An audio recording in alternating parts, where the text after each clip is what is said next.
With review of the images and the X-rays, I mean, this was a crush injury. That would generate the findings clinically on X-ray that we saw.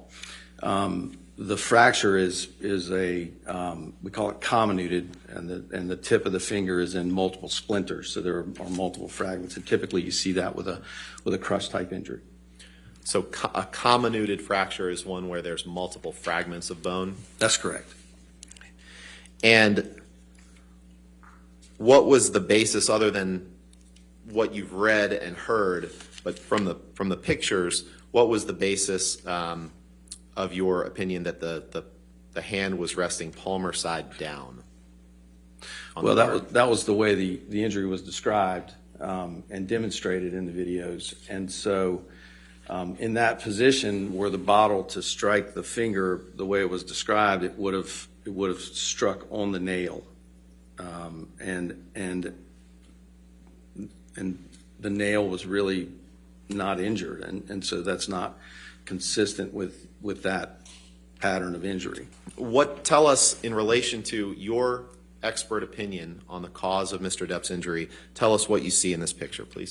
So this is it looks like an avulsion type injury where tissue's actually pulled or pinched away. I think what's important in this picture is that the tissue loss is on the palmar aspect from underneath the finger rather than all transversely in the finger, which you would anticipate if the bottle struck the finger. You would expect more of this level of injury rather than isolated to the palmar aspect. And what do you notice about the condition of the fingernail in this picture? So from this image, the fingernail appears to be intact. You can't necessarily see the entire nail, but there are other images that have a better profile of that.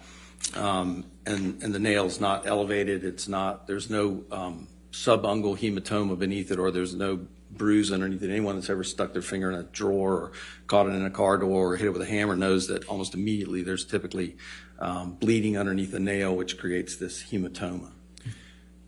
So, not being a doctor, I'm going to try to summarize what you just said. Are you saying that in an injury like this, if something had come from the top, that there would be an immediate impact to the fingernail bed? That's correct.